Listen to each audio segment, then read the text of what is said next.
subscribe and join the ride. Joe Jacoby got champions worldwide. Look at our names, Jacoby and Bender. We sound like a law firm that you can trust. All right, welcome to the Joe Jacoby Fantasy Sports Show, and welcome my guest Howard Bender. How are you doing tonight, Howard?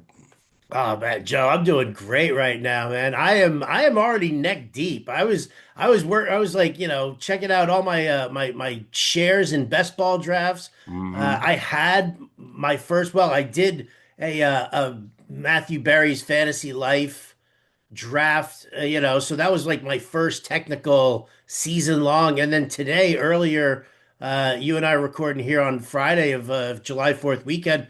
I had the SiriusXM Independence Day Invitational. So, dude, I am full blown into fantasy football right now, and I couldn't be happier.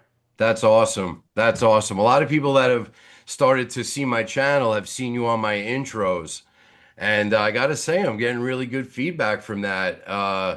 To know that you're runner-up for People's Sexiest Man Alive definitely gets people's attention. 2009, baby. Yeah. 2009. True story, huh? Prove that I wasn't. I can't. I can't go back. That's an interesting stat. For those of you who know Howard, he's one of the legends in the sports fantasy business, and he's also on XM Satellite Radio, Channel 87, hosting his own show called The Fantasy Alarm. And you host that with Jim Bowden, who was the former GM of the Cincinnati Reds, correct? Yep, correct. And the Washington Nationals, when they moved from Yeah. Montreal to Washington, he was the first GM for that team. Absolutely. And Andrew Cooper, who's won some sports writing, Sports Writer of the Year, a couple of awards there, pretty prestigious crew. Yeah, got a nice bunch, man. We have a good time too. I mean, if you've heard the show, I mean, Yeah. it's definitely a lot about entertainment. Yes, I've heard it, and it's definitely helpful. As a matter of fact, we could probably do a whole show on Howard Bender, draft Howard Bender. He's the biggest sleeper. Uh, Also, actually, it looks like he needs some sleep. But anyway, we got the New York Post you write for as well, right? I do. I write for the New York Post. All right, so here's the quick rundown. Yeah. Almost everything is on fantasyalarm.com. I do Hmm. some stuff for real-time fantasy sports as well. Big fan of those guys, big fan of the site, a lot of people on that site. So I do a weekly live stream for them. I do weekly content for them. I do some videos and some, a little bit of hype stuff for RT Sports. It's just one of my, absolute favorite platforms. So I do stuff for them. I write in the New York Post absolutely every weekend. Baseball season also, so baseball and football. Do double duty over there, and I think that's kind of it for right now. It's pretty impressive. I did some homework on you, so that's how I know those facts. I do know you love your dog because I've heard him bark in a couple of our drafts. You're a dog guy. I am a dog guy. All right, so let's get to it here. Yeah. I live in Juneau, Alaska. I moved here a year ago. Hmm. My dogs absolutely love it. I got three rescues, all husky, husky variants. Hmm. And yeah, dude, listen, I no human children for me. So Wow. I dig it, man. I love having the animals in my life. So yeah, that's what we got going on. That's 20 awesome. years of doing this also. Holy cow. 20 years veteran. That brings us to today. And you mentioned RT Sports. And as you know, I won the Beat Bender Best Ball Championship first year out the gate. And I'm going to attribute that to more skill than luck, even though luck was very important. You can tell that when you're in these drafts that you got thousands of other people that are fighting to win. And we've gotten to know each other since I've won the draft, since I won that championship. Interestingly enough, I would have never known I was on a live stream with Howard Bender when I was actually in a draft. And then I listened to the video the next day because I saw an ad on RT Sports saying I was live. And he was making fun of my running backs, calling them geriatric. I had Saquon Barkley and Derrick Henry. So he said, hey, whoever won, call in and let's talk, give the winner his due. And we started talking from there, and I've been on a couple of live drafts with him, and it kind of brings us to today. So with that said, we've decided that there's a lot of things that are going on in drafts that are making you go, hmm. And I'm talking about things out of the ordinary. So today we're just going to go over a few things that we're noticing that are either injustices or some things that are just kind of head scratchers. Would you agree on that, Howard? Oh, I definitely, I've seen our topic list here. There's definitely a lot of things to kind of scratch our heads about for sure. I mean, listen, we're so early in draft season right now, so taking like this initial look at everything, this is where like you start talking about things and you're just pointing out value to people. And Yeah. that's just huge in any draft is what kind of value you're getting. So, Yeah. yeah, man, where do you want to start? All right. Well, I want to start with Carnell Tate. Okay. And I'm going to compare his draft position as opposed to Quentin Johnston. Starting with, we already know Carnell Tate was a first round pick by the Tennessee Titans and he went fourth overall. Okay. He's playing with a second year quarterback who was the first pick overall. Now, we were recently in a big money draft on RT Sports, me and you, and it was the Hmm. $300 buy-in for the $500,000 championship. So when we were in that draft, it triggered something. I looked at a pick where Carnell Tate went sixth pick in the sixth round, and then I saw Quentin Johnston go ninth round, eighth pick. So we're talking about almost 38 picks later. Okay. So immediately I said to myself, okay, Carnell Tate, we want to talk about college hype. He went to Ohio State. Marvin Harrison was probably one of the most hyped wide receivers last year coming out of college. I actually drafted him in a friend's draft in the second round. I was sold on him. Obviously, you know what happened. It's I because we mean, didn't know each other, man. I would have set you straight on that one. yeah, that was a bad pick. That was a bad pick, but I got hit by the Buckeye bug. Yeah. And now I'm watching another Buckeye getting drafted very early. And again, we did a standard draft, but even in best ball drafts, I'm seeing them go pretty high. And that's something that makes me go, hmm, because how much time does it take for a rookie to get acclimated to their quarterback in this league? Can we think of wide receivers that came out of the gate, aside from Randy Moss, that made an immediate impact coming out the gate? I mean, could you name one of them?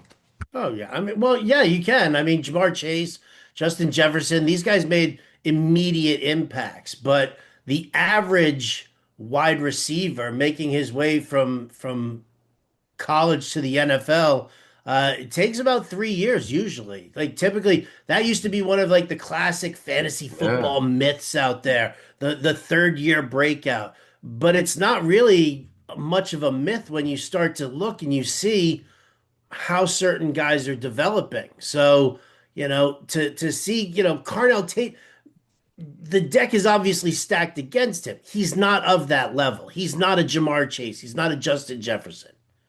Is he more of like a QJ, Quentin Johnston? Probably. Yeah, that's they both play a similar role, right? I mean, big yeah. split end type guy. I think that's I think it's a fair assessment because I think the problem is that there are a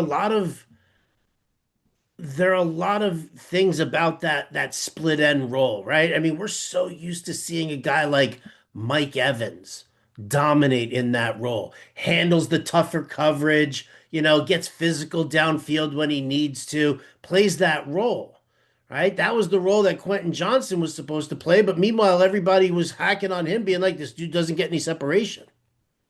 Yeah, and So he dropped balls.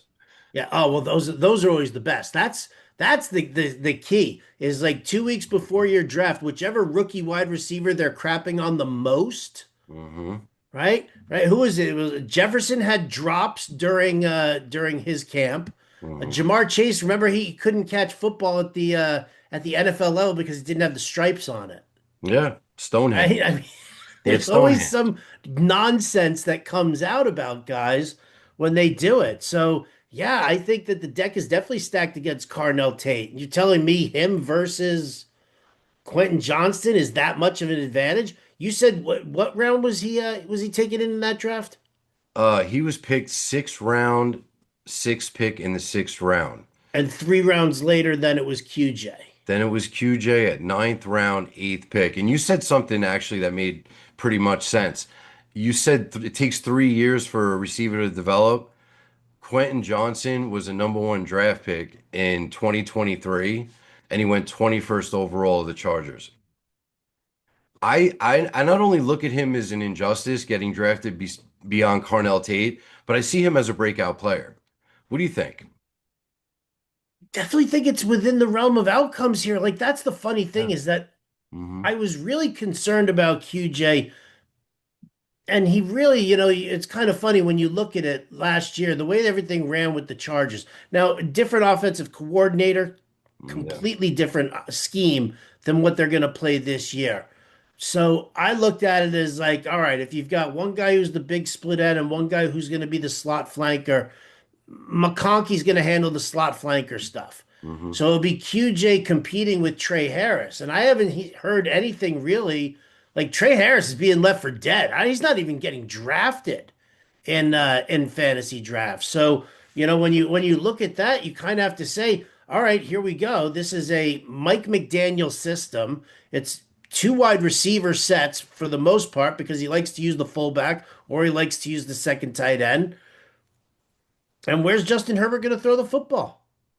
So I Exactly. mean, I think it's definitely a possibility if he's on this continued trajectory going up, then yes. If he's learning more, if he's better at handling some of the Hmm. top coverage, and we kind of saw that, a little flash of that last year. I definitely think it's better. I think it's funny that he's the name that you kind of throw down there with that because I mean, who's going around him is another guy who I know that you absolutely can't stand, and that's well, not can't stand where he's going, Who? and that's Ricky Pearsall.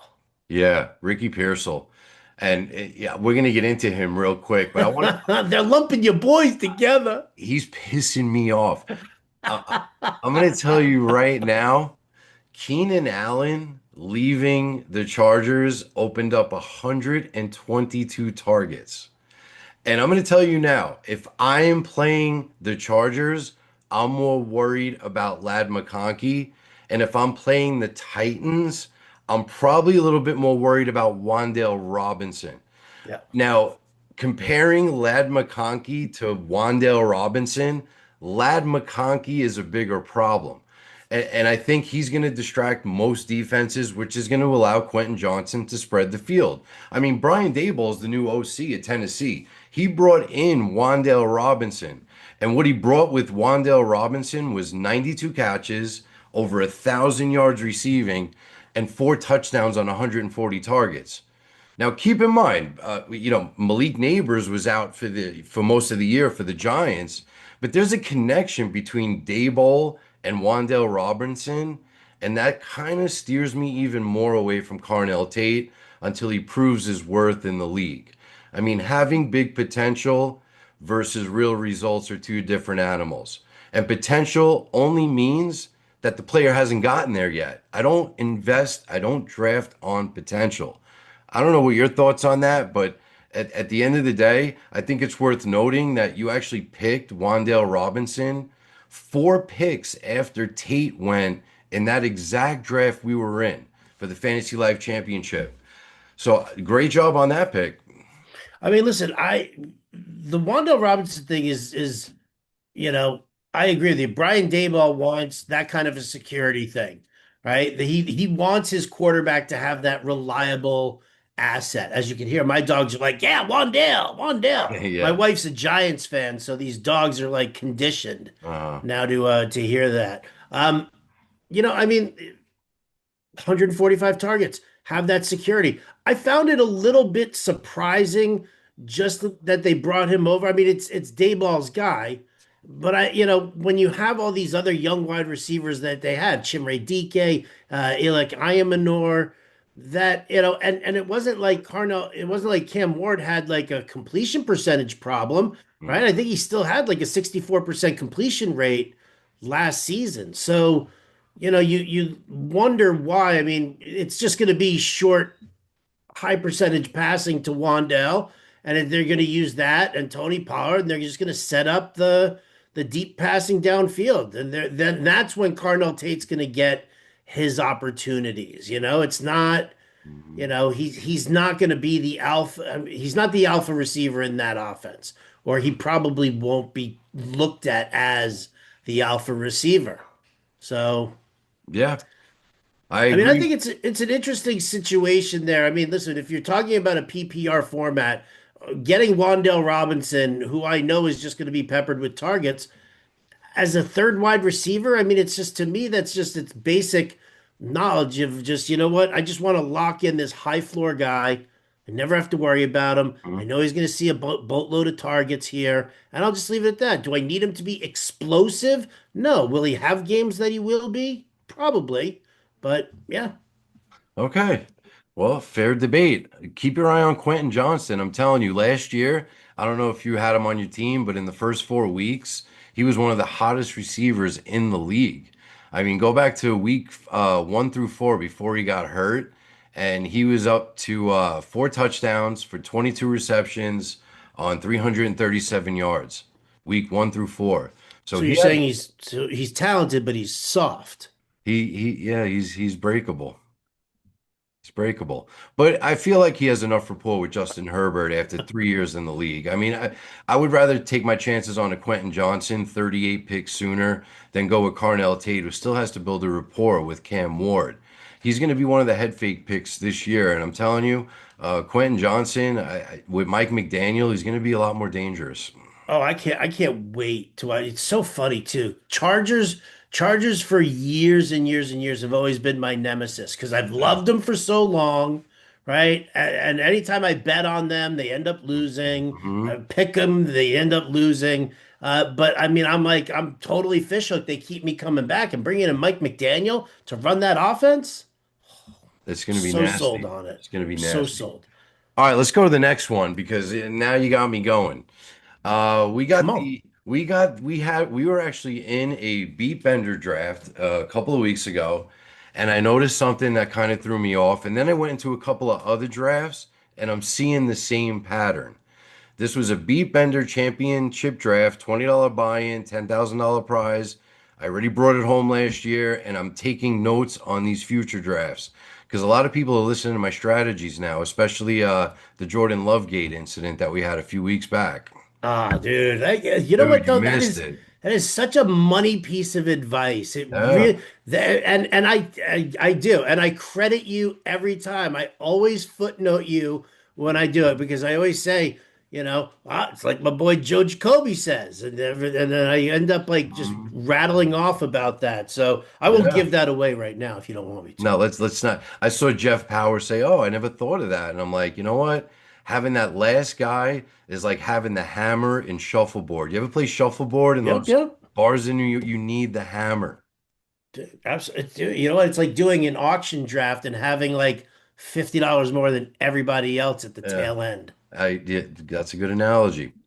So going back to what I was saying, Rashid Shaheed. Okay, now again, I'm not acting like he's going to be the MVP of the league, but if I'm seeing him get picked in the 14th round, fourth pick in the 14th round in our beat Bender draft, and he actually went 6 rounds after Parker Washington.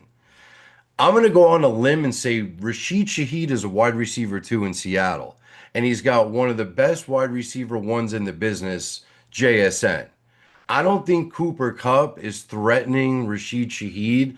Torrey Horton is a young talent and he's emerging, but there's some comments coming out of Seattle, and I think it needs to be taken seriously. I just want to talk about this real quick. Mhm. Parker Washington went eighth round, second pick in our beat Bender draft, which was 6 rounds or 60 picks before Rashid Shaheed. We already know that Shaheed has the ability to spread the field in Seattle. And with JSN lined up next to him, I think Brian Flory is going to do a lot more underneath work with Rashid Shaheed. And he's already said that in camp. I want to make a case where I think Shaheed is one of the guys that are staying on the board way too long. And he did end the year with 59 receptions on 92 targets for 680 something yards and two touchdowns. Not wide receiver two kind of numbers you want to see, but he also played with the Saints. He signed a 3-year, $51 million contract extensions with the Seahawks in March. If they're going to pay, don't you think he's going to play, Howard? I definitely think he's going to play. It's 100%. 100%. I think the kind of the intriguing thing here also is that he came over to Seattle because he wanted to be with Kubiak, Yeah. right? And so because Kubiak was with he was with New Orleans for a smidge, and he ended up bringing Shaheed over there with him. And I think, Shaheed is in. The thing is that they don't really have, like you said, there aren't really a lot of there's not big competition for targets. There Mm. really is not. It's gonna be very interesting to see what Brian Fleury does, what adaptation of the Shanahan offense that we actually see. I think the question with Shaheed is because he was constantly used as a field stretcher in New Orleans. And then Kubiak brought him over, said he didn't want to use him as just a field stretcher, wanted to expand his route tree, and then they kind of didn't do it, and he was still used predominantly as a field stretcher. I was hoping, believe me, I was in on Shaheed last year where I was like, let's go, expand his route tree. Absolutely. So this is now the second year in a row, but it is a different coaching staff. So It, it's a different coaching staff. It's going to be different personnel packages and tendencies for Brian Fleury, and that gives you hope there for Shaheed. But yeah, this is second year in a row where he's now, I'm going to have an expanded route tree, and I'm really excited about doing more with the team. If that is the case, then yes, then you will start seeing his ADP climb up. Because I mean, who's he going with, in that area? Shakir, Jalen Coker, yeah. right? I mean, Malik Jaden Higgins. Washington. Jaden J- Higgins. I do kind of like Jaden Higgins. I I'm not love gonna him.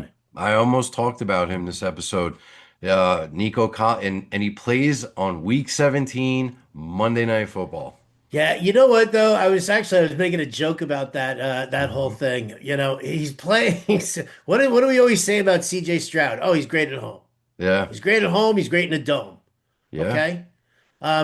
You're talking about the last Monday night in Green Bay, Hmm. outdoors in Lambeau Field, in early January, Cold. freezing Freezing. cold temperatures. Freezing. So now I ask you Yeah. to completely deviate off the path. Is this something that makes you go, hmm? Yeah. David Montgomery, Mm. where's he going in drafts? Is he not closer to being a bell cow than, like, say, Woody Marks is of getting like a 50-50 share? That's a big question. And that's a big hmm. That's a Hmm. hmm. Hmm. I'm gonna say this. Okay, David Montgomery lived under the shadow of Jameer Gibbs for quite a bit, and now he's the leading role. He's the star actor. Durability is my biggest concern with David Montgomery, especially when you have Willie Marks, who's a lot younger, who catches passes in the backfield, and we've seen Montgomery get hurt, and there's not a lot of tread left on those tires, even though he's the leading actor as running back in Houston. If anything, I think that helps Jaden Higgins because now they're gonna like be worried about the run game, and now the receivers start having a field day when they put too many men in the box. I've seen this happen. I've seen this movie too many times. How does it end, Joe? How It, does it end? it ends sad. The favorite actor dies. He dies. Oh no. He dies. Did they just shoot Old Yeller? Oh Jack says he'll no. never let go, and he lets go. It just happens. But anyway, not to say that the Texans are the Titanic, but yeah, Jaden Higgins, he's in that category too. But just to get back to Parker Washington, okay, I just recently did a video on YouTube called Rookie Roulette. It's getting really good views, and it shows how like there's roulette involved with football. With roulette, Parker Washington is on the same wheel as BTJ, and he's on the same wheel as Jacoby Myers.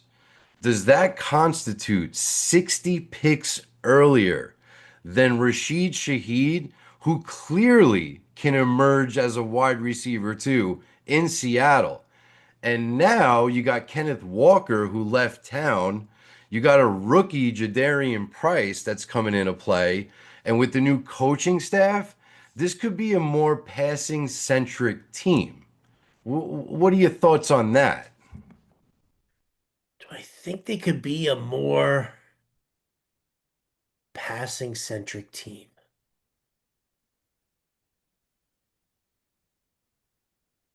I don't know. I mean, all right, wait a minute. I got lost for a second there. Sorry. No, take your time. No Kenneth Walker, Right. No rookie Kenneth running Walker back. over there in Seattle. So No do they Kenneth Walker. become a more passing centric team? I feel like no, I Okay. don't. I think Flurry.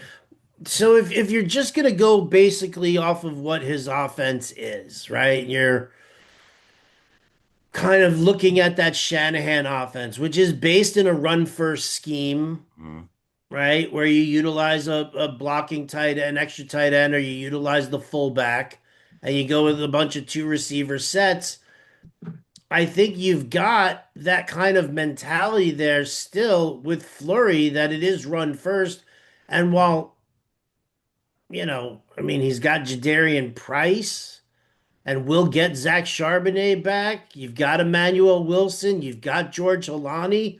Like, we don't want to say, the fantasy community wants nothing to do with it. But if you're talking about a run first team that has a four-man possible rotation in that backfield, then I don't necessarily like, I mean, that's like we're gonna try and control the game. And we're gonna try and set up some better play action downfield. Mhm. I have to agree with that, but there's an old saying that goes, if you don't take risk, you'll wind up working for someone that does. Okay. No risk it, no biscuit. I got you. No risk it, no biscuit. And I could say I'm taking Rashid Shaheed in the 14th round, not to win my league, but to give me that spike week that I'm gonna need every other week from that guy that comes out of nowhere. And with Parker Washington, I just see a crowded room. He's on a 4-year rookie contract right now for $4 million. There's talk that they were going to give him like 16 million bucks. Haven't seen it yet. Plays with Liam Cohen. Now again, the point of this is to say that Rashid Shaheed got picked 60 picks later than a guy that is playing next to BTJ and Jacoby Myers. Do you know how much money they paid Jacoby Myers to be in Jacksonville? Oh, I know. I mean, listen, what I think it is, I mean, and again, right, if you want to talk about the disparity in picks of Yeah. who's going where and whatnot, yeah, I think that does give you a rock solid value on Shaheed. Hmm. Jacksonville, I mean, it's about perception, right? It's about Liam Cohen being this up and coming new head coach, right? I've got questions, and that's the funny thing is I've got questions about it. It's funny that you pair these two up because Parker Washington, MBTJ, even Jacoby Myers. Jacoby Myers goes before. Yeah, I'm looking at a draft board right here, and he's 1, 2, 3 rounds ahead of that. I think it's more of like they're considering it an investment in that Jacksonville passing game.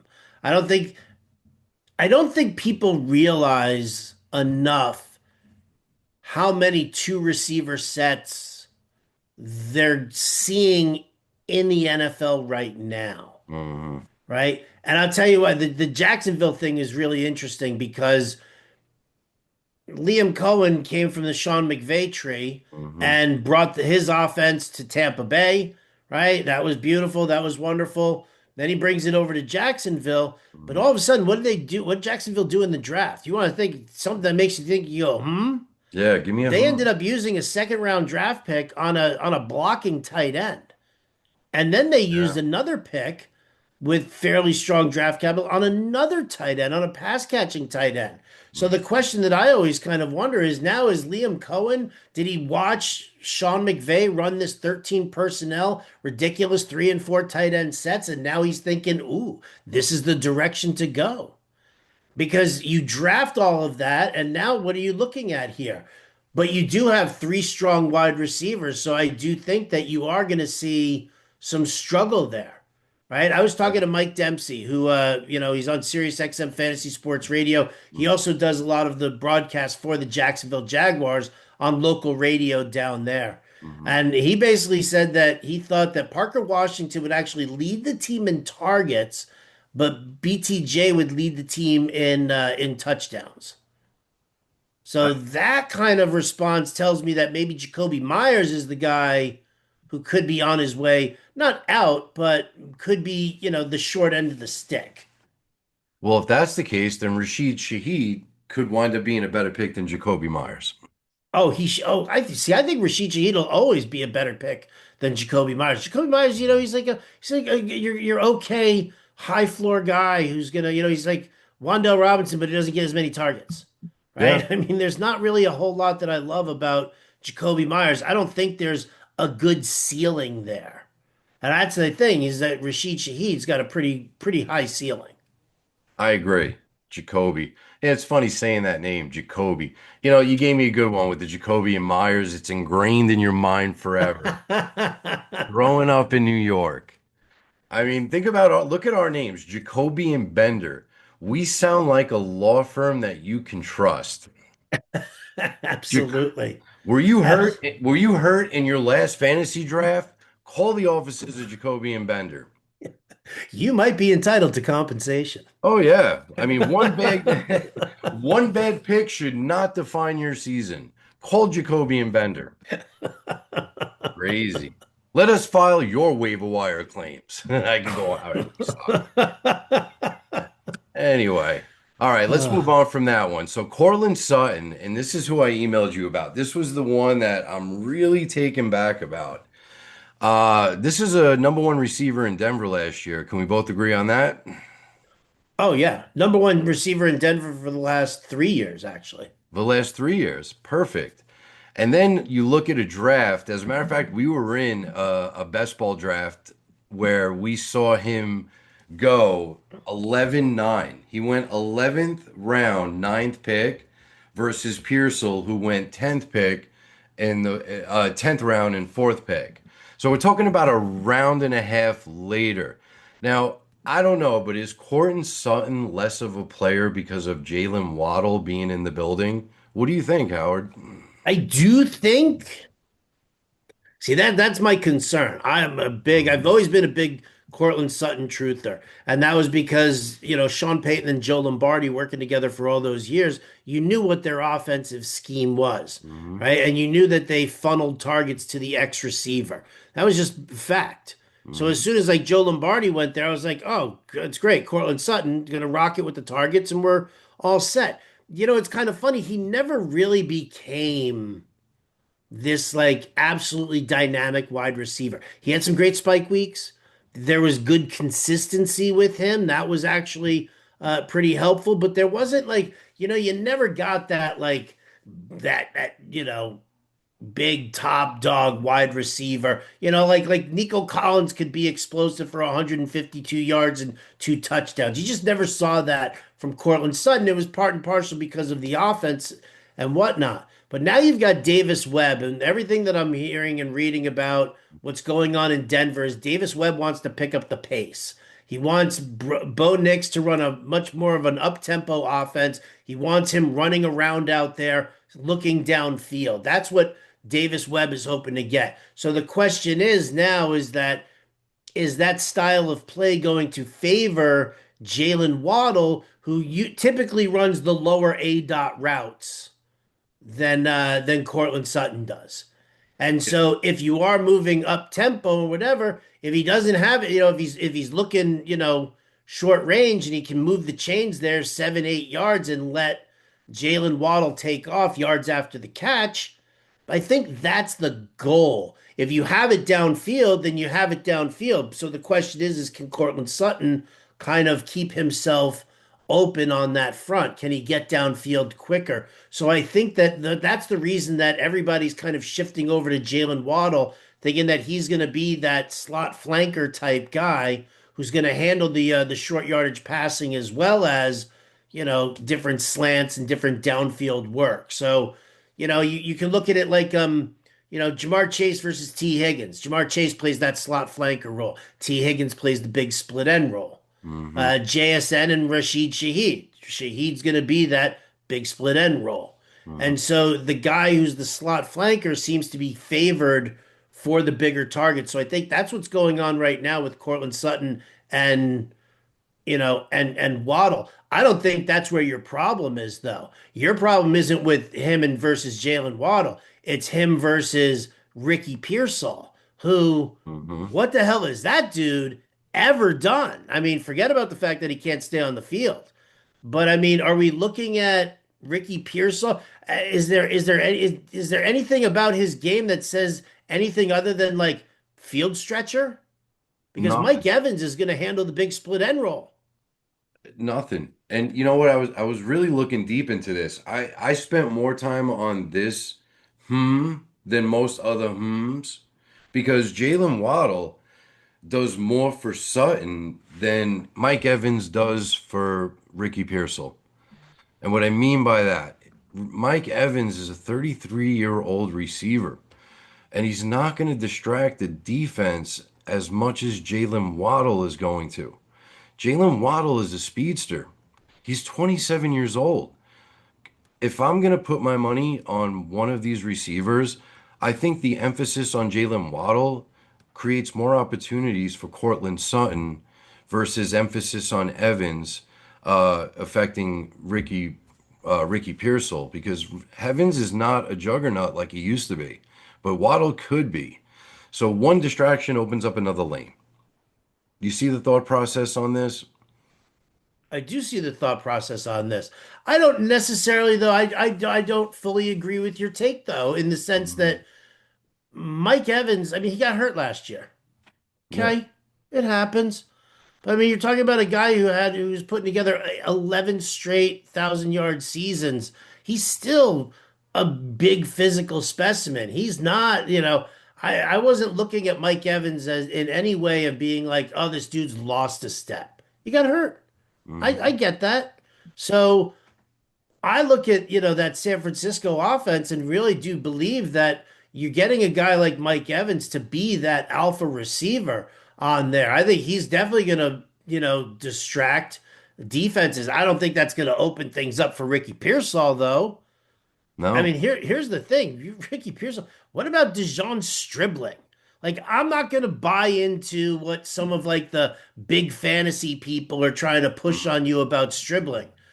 But there is a reason that John Lynch took him in the second round. There's Yeah. a way ahead of where so many other coaches and GMs had him on their board. There's something about this kid that they really like. And I think that that's something that you kind of have to pay attention to. I've been grabbing him last round in a 20 round best ball draft. Yeah. Why the heck not? Why not? He's a threat to Ricky Pearsall. You see, Yeah. that's even more of a reason where I would rather have Courtland Sutton in a who has an established, rapport with Bo Nix. And then Deshaun Stribling again. He's like in the Zachariah Branch category. You get Stribling, you got to take a little shot at Zachariah Branch, playing behind Jahan Dotson and Olamides Zacchaeus. I mean, there's a reason the Falcons took Zachariah Branch, and the competition ahead of him is not that great. And it's the same story in San Francisco. Um, but I just feel that Sutton is not getting his due. He had 124 targets last year, came up with 74 receptions, did over 1,000 yards receiving, and scored 7 touchdowns and did not miss a game. Ricky Pearsall had 36 receptions on 53 targets for 500 and something yards and no touchdowns in 5 games. How is it possible that you would take Ricky Pearsall before Courtland Sutton is the big. And And I feel like there's a little bit of an injustice there. And I'm seeing him go before Sutton, not only in the draft we were in, but I was in four other drafts, and he's getting picked an average of 2.5 rounds before Sutton. I Uh, mean, look at I mean, those disparities, and it's funny that like is they're true all over the place. mhm. Is there any reason that Trevion Henderson should be going 4 rounds ahead of Ramondre Stevenson No. at this point, right? But yet there it is. That's what's happening. This is what happens is that, it depends on who's giving you the fantasy advice. Who are you listening to? Because Mhm. there's a lot of hype on guys like Ricky Pearsall. Because, there's like the dynasty contingency that really wants to, keep making him a thing. Jalen Coker is getting that kind of helium right now, also. And let's face it, he's not surpassing Tetaroa McMillan. That's not going to No. happen there. Mhm. The three rookie wide receivers out there, Carnell Tate, who we've already talked about, Mhm. Jordan Tyson, and Makai Lemon. These guys are going before the unsexy stable names. You're Right. not gonna get them. They're gonna go before Josh Downs and Quentin Johnston, who are in good spots, right? They're gonna go ahead of Rashid Shaheed. They're Mhm. gonna go ahead of Khalil Shakir because nobody likes him anymore either. Mhm. So a lot of these high floor guys that are just kind of falling to the wayside is all because it's human nature to get caught up in the hype. It's perception versus reality. Yep, 100%. Yeah, That's why some people just win championships with probably the most boring teams possible. I agree. Because you can't buy popularity. You have to create it. I mean, because it's also it's people just sit there shooting for the moon constantly, right? I mean, come on, Kyle Pitts last year with that 3 touchdown game that like won people fantasy championships. Yeah. Big buzz name now. Big buzz name. Suddenly everybody understands that Kevin Stefanski likes using the tight end, and this is actually going to be a good thing for him, right? It's like, it's just it's the hype that rolls in. And I mean, this is one of the reasons why I just sit and I track ADP all the time, Hmm. right? Weekly. I'm just like I'm in there looking at where everybody's going and just it blows my mind.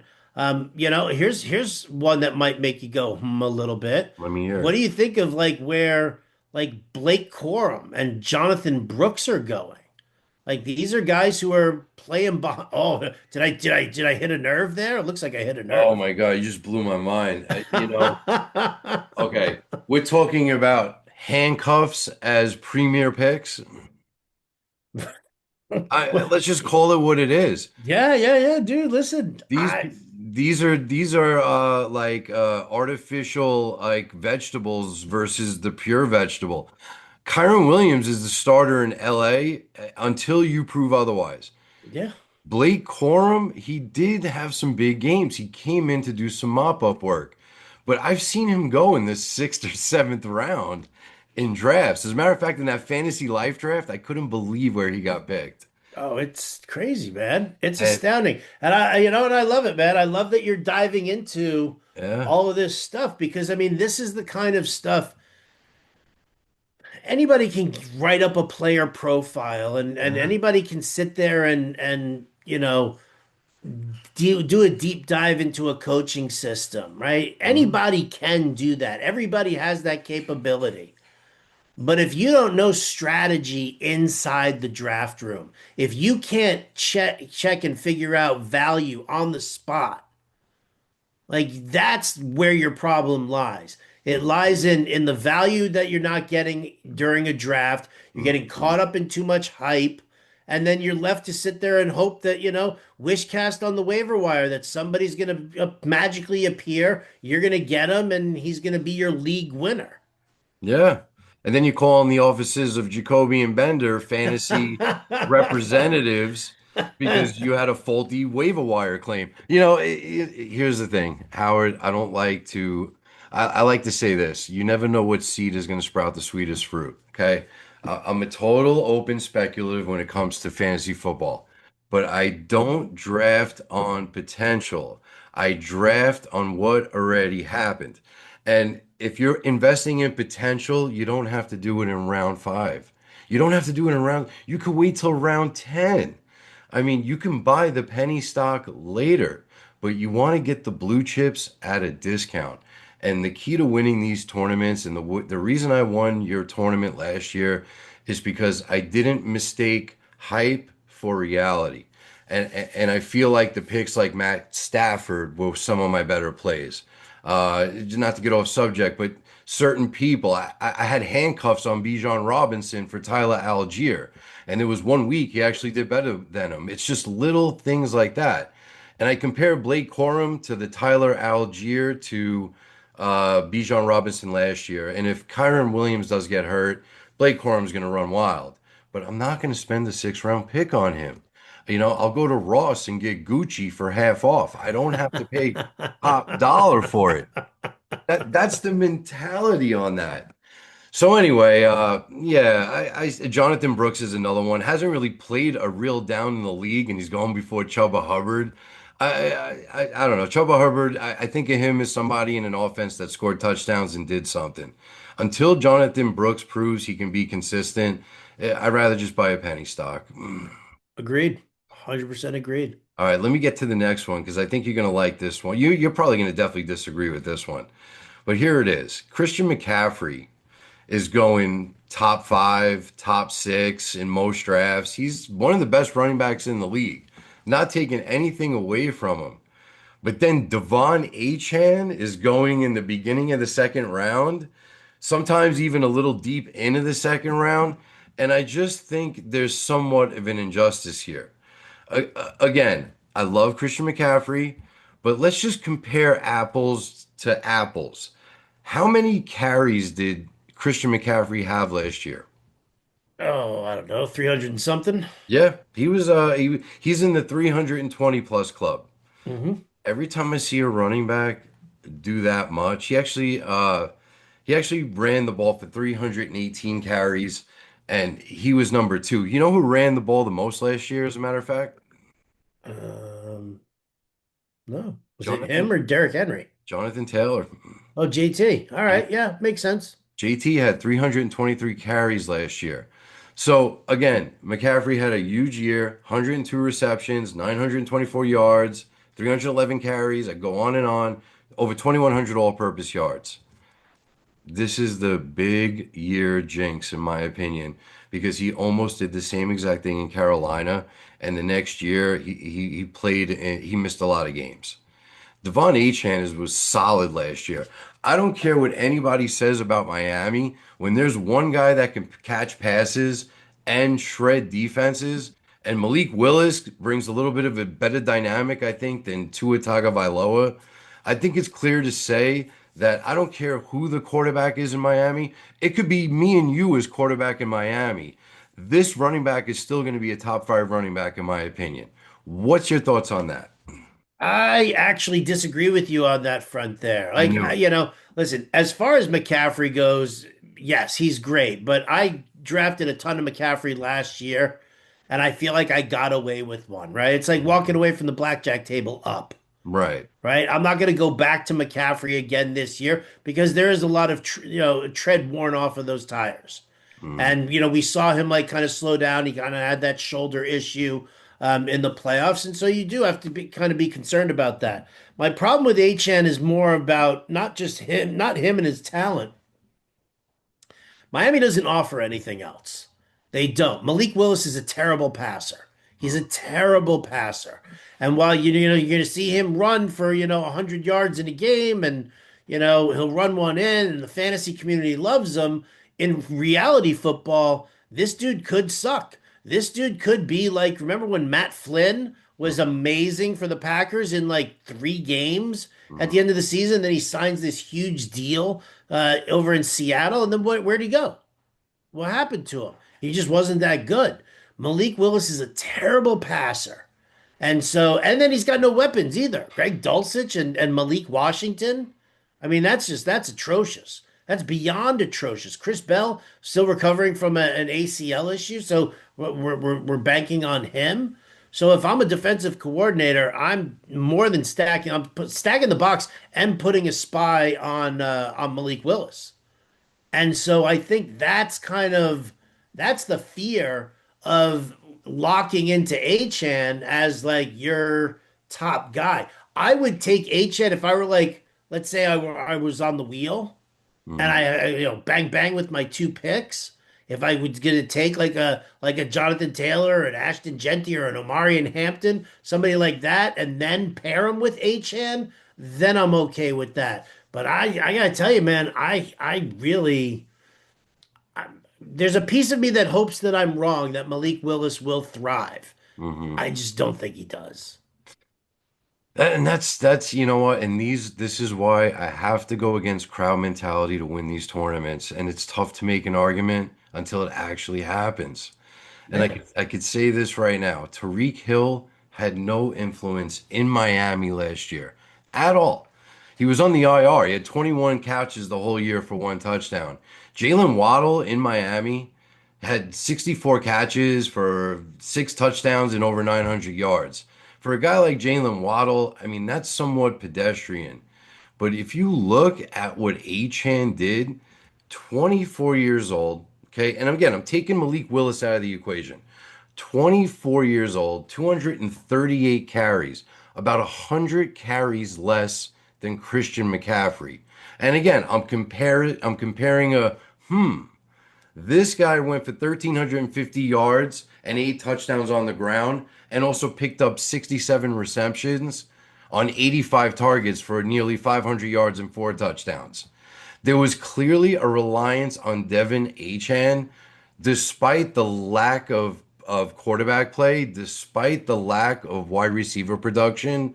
And I feel like I'm seeing the same story again this year. The only difference is Malik Willis can beat you with his legs. So, how many plays are they going to put in the playbook that make it look like Malik Willis is going to run, and then they just flick it out to Devon Achan, and he's got 20, 30 yards ahead of him? Oh It's yeah, you're going to see massive RPO work like that. ma- Absolutely. massive RPO. And yeah, Malik Willis was probably going to keep the ball, at least a decent percentage of the time and get hit. But a guy like Devin Achan, who's way younger than McCaffrey, only touched the ball 238 times, and he was a league winner for a lot of teams last year. I think if Miami does get, and there's a big if here, if Miami just figures out a way to duplicate last year's production, he's still going to be a top five pick. If Miami gets any worse, maybe he's a top 10 pick. But second round on Devon Achan, I just don't see the logic. I mean, 49ers are a great team. They run around Christian McCaffrey, they're built around him. I mean, the 49ers are named after the gold rush in Northern California back in 1849. Hey, Howard, I'm going to give you one real quick. You'll like this. Who made the most money during the Northern California gold rush? I don't know who. The people that sold the shovels. There it is. Devon Achan is the shovel. Devon Achad is the show. Well, I love it, man. I mean, listen, I mean, we've got our thoughts, we've got our opinions on it. Like you said, we won't know the answer until, Yeah. we see it on the field. It's going to be, a big thing. Like, I mean, Devon Achad is their only weapon. He is Mhm. literally their only weapon. And that was one of the things that made him so important last year, was because it didn't matter whether they were winning or losing, he was still on the field Still on the field. and he was still touching the football. My again, like I said, my concern is just, how the defenses handle him right now, because you know what? I mean, listen, we can hate on two all we want, but definitely a significantly better passer than Malik Willis. I mean, I think we forget that a couple of seasons ago, Tua led the league in passing yards. He did. So, I mean, that's a definite threat. I mean, how many of those passing yards were receiving yards were those for Devon Achan? But I mean, it was something that you had to kind of take advantage, take into account. So I look at it and I say, yeah, I don't listen. I won't take Christian McCaffrey in the first round.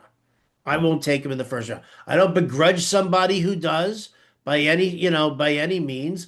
Um, I'm just gonna walk away from that. I don't think there's a huge disparity though, like draft wise for them, because Achane's going like early second round, like early second round. It's not like McCaffrey's going fourth overall and like Achane's going with like the second pick of round two. I don't think Right. it's that big of a disparity. I agree. It's just kind of, it's kind of weird. It's almost like do you take do you take the shiny new, toy, or do you go with the guy that just had the most carries he's had since Carolina and he's already been proven to be injured? I'm going to make a projection right now. I'm going to predict that Christian McCaffrey misses at least 4 games this year. Okay. And it's on record. It's on record. It's on record. Joe Jacoby, ladies and gentlemen. Joe Jacoby, Joe Jacoby says Christian McCaffrey will miss 4 games. 4 games. And when I'm right, I got to charge for my next pick. This is pro bono work for Jacoby and Bender. Of course, of course. This is pro bono. So, and again, I'm doing this comparison only in the month of July, and I think, there's going to be things that are going to change as we get closer to August and early September. But this is where winners are made.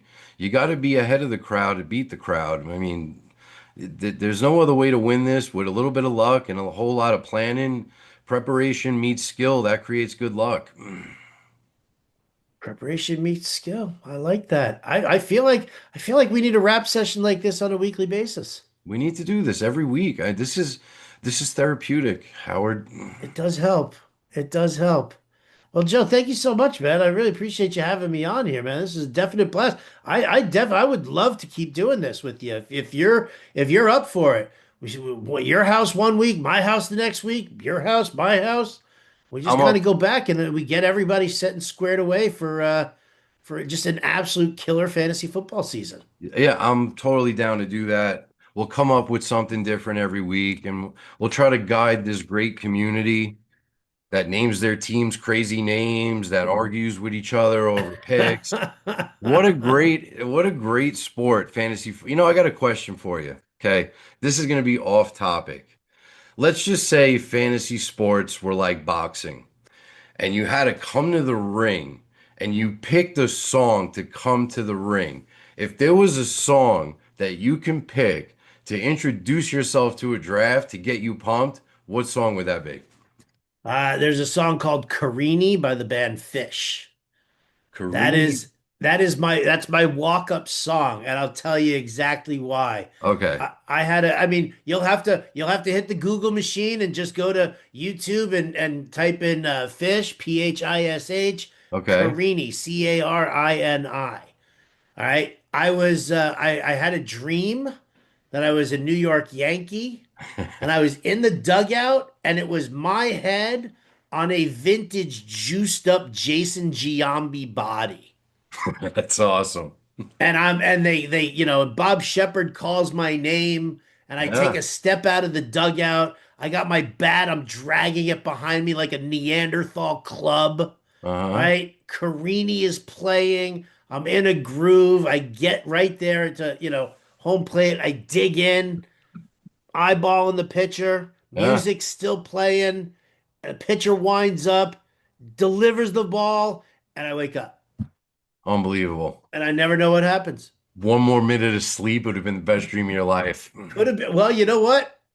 I was never a good hitter when I was playing baseball growing up. So Yeah. it would have been an amazing dream unless I struck out. Understood. I played baseball too. I played high school ball, played center field, batted first. And then I became a huge football fan. It's just weird how that works out. Right? I was a catcher. I batted ninth. I stepped in the bucket on the regular, Yeah. and then I became a an analyst instead. It's just the plan in life. It's the plan in life. But again, I'm very, very excited to do this with you. I thank you for coming on. And let's make a routine out of this. Let's try to touch in once a week. We'll put together something that's interesting, give the viewers something entertaining, and make sure to listen at Channel 87, Sirius XM to Howard Bender, Fantasy Alarm. It's got great opinions on there. I mean, you do this for a living. Do you get tired doing it, or do you truly enjoy the fatigue that comes with it? I still truly enjoy the fatigue that comes with it. I'll piss and moan about it, right? I'm a nasty ass complainer. You can ask my wife, but I still love doing it. That's awesome, man. Knowing that you were runner up for People's Sexiest Man of the Year gives me hope that I can make a living off this too. See, there You've it is, man. There it you is. you inspire me, Howard. I will call my friends over at People Magazine and I will see what I can do for you. Great. Me versus Fabio. I got a good shot right now. There it is. All right, There it Howard. is. Thank you so much for coming on. It's been a great talk. Happy 4th of July to you and your family. And we'll talk again soon. Absolutely. Thanks so much again for having me on, Joe. An absolute pleasure. My pleasure. Have a good one. You too. Bye-bye. Fantasy football season is here. Let's go.